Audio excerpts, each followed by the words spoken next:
አቶ ጌታቸው ረዳና አምባሳደር ሬድዋን ሁሴን ባረፉበት ህንጻ ላይ የድሮን ጥቃት ተፈጽሞ እንደነበር ተሰማ።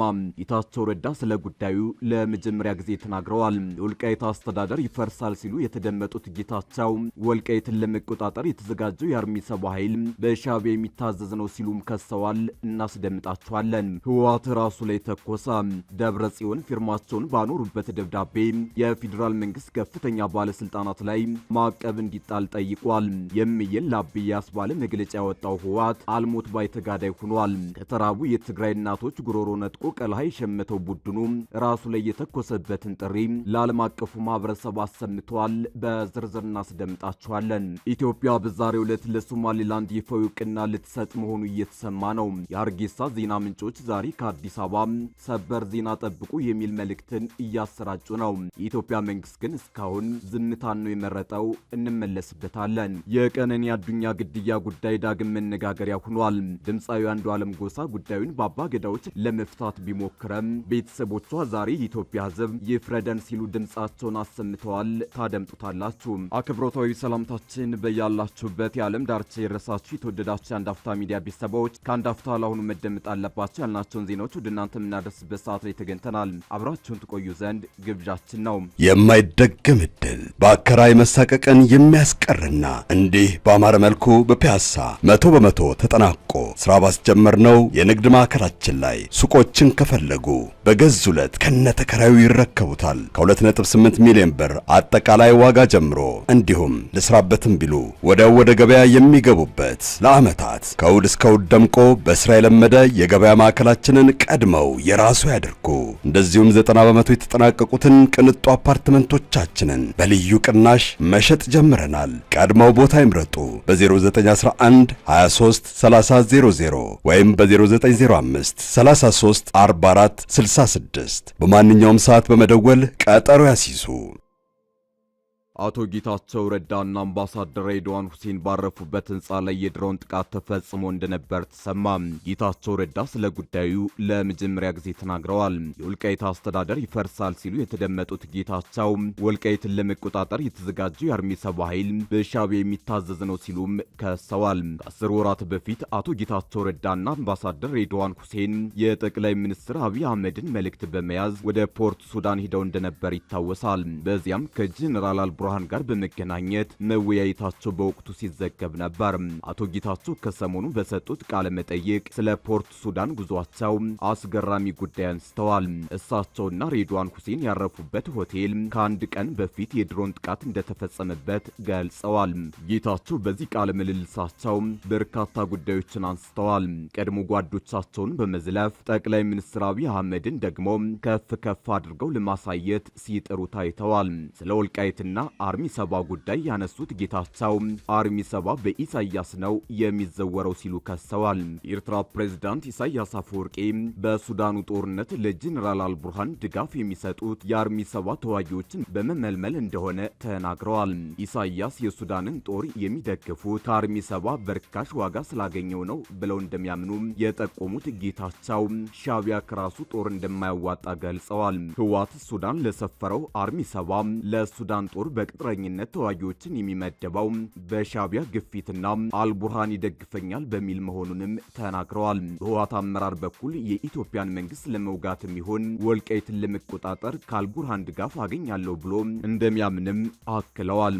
አርሚ ሰባ ሱዳን የተቀመጠው ወልቃይትን ለመቆጣጠር በሚል መሆኑን የጠቆሙት ጌታቸው ህወሓት እንደሚያስበው በኃይል መሬት መቆጣጠር አይቻልም ብለዋል። ተፈናቃዮች ከተመለሱ አርሚ ሰባ አጀንዳ ያጣል የሚሉት የጠቅላዩ አማካሪ ለዚህ ደግሞ እነ ኮሎኔል ደመቀ ዘውዱ የትግራይ ተፈናቃዮች እንደሚመለሱ ጽኑ ፍላጎት እንዳላቸው ገልጸዋል። ከዚህም ቀደም በአደናቃፊነት ሲከሷቸው የነበረውን የወልቃይት አመራር ኮሎኔል ደመቀ ዘውዱ ተፈናቃዮች እንዲመለሱ ከፍተኛ ፍላጎት አለው ሲሉም ጌታቸው ተናግረዋል። ራሳቸው ጌታቸው የጊዜያዊ አስተዳደሩ ፕሬዝዳንት ሆነው ሲያነሱት የነበረውን የተፈናቃዮችን መጠቃተም የወልቃይት ህዝብ ወገኖቻችን ይምጡልን እንጂ አይምጡም አላለም ብለዋል። ጠቅላይ ሚኒስትር አብይ አህመድ የምስራቅ አፍሪካ ጉዳዮች አማካሪው ጌታቸው ረዳ ጀነራል አልቡርሃን አይደለም ህወሓትን ለመርዳት ራሱን ማዳን ተስኖታል ብለዋል። ከወራት በፊት ወደ ሱዳን ተጉዘው የነበሩት ጌታቸው አልቡርሃን ሱዳንን ከማውደም እንዲቆጠብ በግል እንደነገሩት አስታውሰዋል። ህወሓት ራሱ ላይ ተኮሰ። ደብረ ጽዮን ፊርማቸውን ባኖሩበት ደብዳቤ የፌዴራል መንግስት ከፍተኛ ባለስልጣናት ላይ ማዕቀብ እንዲጣል ጠይቋል። የእምዬን ላቢ ያስባለ መግለጫ ያወጣው ህወሓት አልሞት ባይ ተጋዳይ ሆኗል። ከተራቡ የትግራይ እናቶች ጉሮሮ ነጥቆ ቀልሃ የሸመተው ቡድኑ ራሱ ላይ የተኮሰበትን ጥሪ ለዓለም አቀፉ ማህበረሰብ አሰምቷል። ህጋዊ ቅቡልነቱን ያጣው ህወሓት እንደ ጸጉራም ውሻ ሆኗል።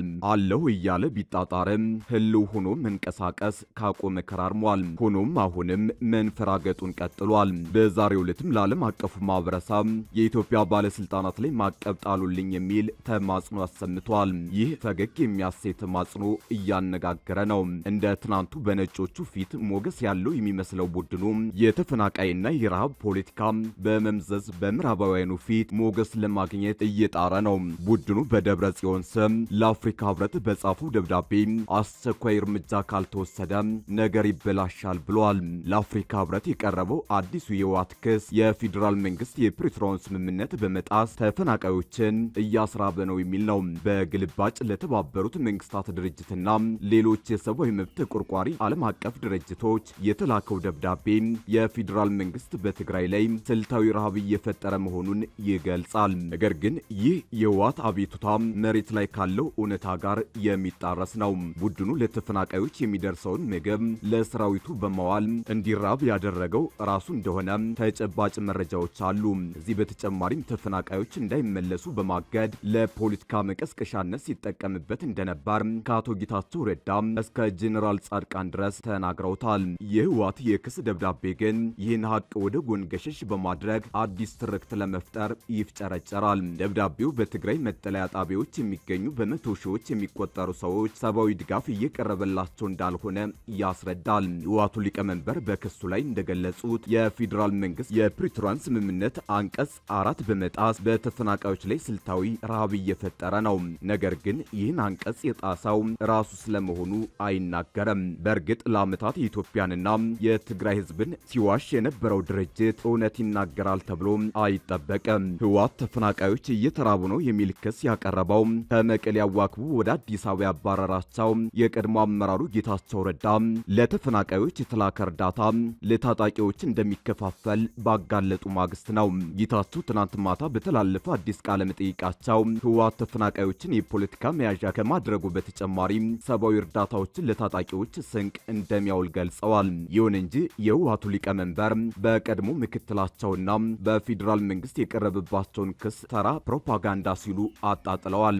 የፌዴራል መንግስት በተፈናቃዮች ረሃብ ላይ ፕሮፓጋንዳ እየሰራ ነው ሲሉ የከሰሱት ደብረ ጽዮን የኢትዮጵያ አደጋ ስጋት አመራር ኮሚሽን እርዳታ በአግባቡ እያቀረብኩ ነው ማለቱን ለማስተባበል መሞከራቸው ህወሓት በውሸት ነው ወይ ቆቤ ጫኑ ያስብላል። የተፈናቃዮች ሰብአዊ እርዳታ ከማቅረብ ይልቅ አጋጣሚውን ለፖለቲካ ተርፍ የመጠቀም አዝማሚያ መታየቱን በመጠቆምም እንደ ጲላጦስ ራሱን ነጻ ለማድረግ ጥሯል። ለተፈናቃዮች በሚቀርብ ሰብአዊ እርዳታ ላይ ለተነሳው ውዝግብ በገለልተኛ ዓለም አቀፍ ተቋማት ምርመራ እንዲደረግም ጥሪ አቅርቧል። ችግሩን በዘላቂነት ለመፍታት ፕሪቶሪያ ስምምነትን ሙሉ በሙሉ ተግባራዊ ለማድረግ አስቸኳይ እርምጃዎችን መውሰድ እንደሚያስፈልግም አሳስቧል። ኢትዮጵያ በዛሬው ዕለት ለሶማሌላንድ ይፋዊ እውቅና ልትሰጥ መሆኑ እየተሰማ ነው። የሀርጌሳ ዜና ምንጮች ዛሬ ከአዲስ አበባ ሰበር ዜና ጠብቁ የሚል መልእክትን እያሰራጩ ነው። የኢትዮጵያ መንግስት ግን እስካሁን ዝምታን ነው የመረጠው። ብዙ ተከታይ ያላቸው የሶማሌላንድ አክቲቪስቶችና የማህበራዊ ገጾች ኢትዮጵያ ለሶማሌላንድ በዛሬው ዕለት እውቅና እንደምትሰጥ በስፋት እየዘገቡት ነው።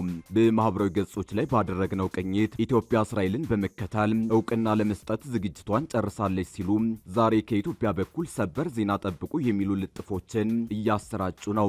ባለፈው አርብ እስራኤል ለሶማሌላንድ የሰጠችውን እውቅና በተመለከተ አስቀድሞ መረጃ የወጡ ሚዲያዎች ጭምር ይህን መረጃ በስፋት እያራገቡት ነው። ይህን ተከትሎ ምናልባትም ኢትዮጵያ በዛሬው ዕለት ለሶማሌላንድ እውቅና በመስጠት የባህር በር የምታገኝበት እድል እንዳለ በስፋት እየተዘገበ ነው። የሶማሌላንድ ዜና ምንጮች ኢትዮጵያ በዛሬው ዕለት እውቅና ትሰጣለች ቢሉ ኢትዮጵያ ግን አሁንም ዝምታን እንደመረጠ እየሰጠች ነው። ባለፈው ሳምንት ከእስራኤል የሀገርነት እውቅናን ያገኘችው ሶማሊላንድን በተመለከተ ኢትዮጵያ እስካሁን አቋሟን ሳታሳውቅ ዝምታን መርጣለች። ኢትዮጵያ የቅርብ ግንኙነት ካላትና ከ2 ዓመት በፊት የባህር በር የማግኛ የመግባቢያ ሰነድ የተፈራረመቻት የሶማሌላንድ የእውቅና ጉዳይ በተባበሩት መንግስታት የጸጥታው ምክር ቤት ሳይቀር መነጋገሪያ ሆኗል። ነገር ግን ኢትዮጵያ በዚህ ጉዳይ ላይ ያላትን ተቃውሞም ሆነ ድጋፍን ሳትገልጽ ከመቆየቷ በተጨማሪ የመንግስት መገናኛ ብዙሃን ለዜናው ሽፋን ሳይሰጡ ቀናት ተቆጥረዋል። በተጨማሪም የውጭ ጉዳይ ሚኒስትሩ ጌዲዮን ጢሞቴዎስ ማክሰኞ ዕለት በህዝብ ተወካዮች ምክር ቤት ቀርበው የነበረ ቢሆንም ስለ ሶማሌላንድ ጉዳይ ለቀረበላቸው ጥያቄ ምላሽ ሳይሰጡ ቀርተዋል። የእስራኤልን እውቅና ተከትሎ የሶማሊያው ፕሬዝዳንትና የውጭ ጉዳይ ሚኒስትር በዙሪያቸው ላሉ ሀገራት መሪዎችና የውጭ ጉዳይ ሚኒስትሮች ስልክ በመደወል ድጋፋቸውን እንዲሰጧቸውና የእስራኤልን እርምጃ እንዲያወግዙ ውይይት ማድረጋቸውን በገጻቸው ላይ አመላክተዋል። ባለስልጣናቱ የሶማሊያ ዋነኛ ተጎራባችና በአካባቢው ወሳኝ ሀገር ከሆነችው ኢትዮጵያ ባለስልጣናት ጋር ውይይት ስለማድረጋቸው እስካሁን ያሉት ነገር የለም። ግብጽ፣ ሱዳን፣ ጅቡቲና ኤርትራ የእስራኤልን እውቅና በይፋ የተቃወሙ ሀገራት ሲሆኑ ኢትዮጵያን ጨምሮ የኬንያና የኡጋንዳ መንግስታት አቋማቸውን እስካሁን አላሳወቁም። ነገር ግን እስራኤል ለሶማሌላንድ የአገርነት እውቅናን ከመስጠቷ ከቀናት በፊት የሶማሊያው ፕሬዝዳንት ሐሰን ሼክ መሐመድ በአዲስ አበባ የአንድ ቀን ጉብኝት ማድረጋቸው ይታወሳል። ኢትዮጵያ በ2016 ዓ.ም ነጻ ሀገርነቷን ካወጀችው ሶማሌላንድ ጋር የባህር ጠረፍ ለማግኘት በምላሹ እውቅና ለመስጠት የመግባቢያ ሰነድ ተፈራርማ እንደነበር ይታወሳል። የቀነኒ አዱኛ ግድያ ጉዳይ ዳግም መነጋገሪያ ሆኗል። ድምፃዊ አንዱዓለም ጎሳ ጉዳዩን በአባ ገዳዎች ለመፍታት ቢሞክረም ቤተሰቦቿ ዛሬ የኢትዮጵያ ሕዝብ ይፍረድልን ሲሉ ድምፃቸውን አሰምተዋል። ድምፃዊ አንዱዓለም ጎሳ በገዳ አባቶች ውሳኔ ከማህበራዊ ገዳ ነጻ ተብሎ ወደ መደበኛ የሙዚቃ ስራው እንዲመለስ የተወሰነ ቢሆንም የሟች ሞዴል ቀነኒ አዱኛ ቤተሰቦች ውሳኔውን እንደማይቀበሉት አስታውቀዋል። የሟች አባት አቶ አዱኛ ቆዩ በሰጡት ምላሽ የገዳን ስርዓት የሚያከብሩ መሆኑን ገልጸው ነገር ግን በሽምግልና ሂደቱ ላይ የተደረሰውን ስምምነት ውድቅ አድርገውታል።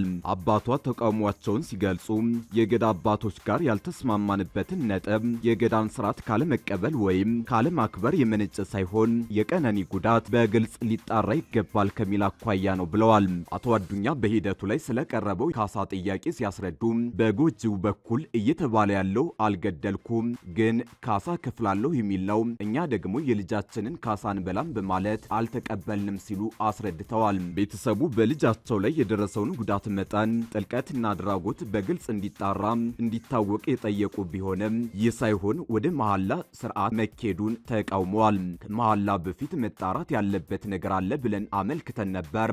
አባ ገዳዎቹ ግን ወደ መሐላ ነው የምንሄደው አሉ። እኛ ያንን መሐላ አልተቀበልንም ሲሉ አቶ አዱኛ ሂደቱን ገልጸዋል። ይህ የቤተሰብ ተቃውሞ የተሰማው ታዋቂው ድምፃዊ አንዱዓለም ጎሳ ታህሳስ 21 ቀን 2018 ዓ.ም በታላላቅ አባ ገዳዎች ፊት ቀርቦ ቡራኪ ከተሰጠውና ወደ ጥበብ ስራው እንዲመለስ ተፈቀደለት ከተባለ በኋላ ነው። ድምፃዊው ከሞዴል ቀነኒ አዱኛ ህልፈት ጋር ተያይዞ ተጥሎበት ከነበረው ማህበራዊ ገዳ ነጻ መባሉን ተከትሎ ወደ ስራ ለመመለስ ዝግጅት እያደረገ መሆኑ ተነግሮ ነበር። የሟች አባት አቶ አዱኛ ዋቆ ለቀነኒ ፍትህ ሲጠይቁ ለነበሩ ኢትዮጵያውያን በሙሉ ምስጋናቸውን አቅርበዋል።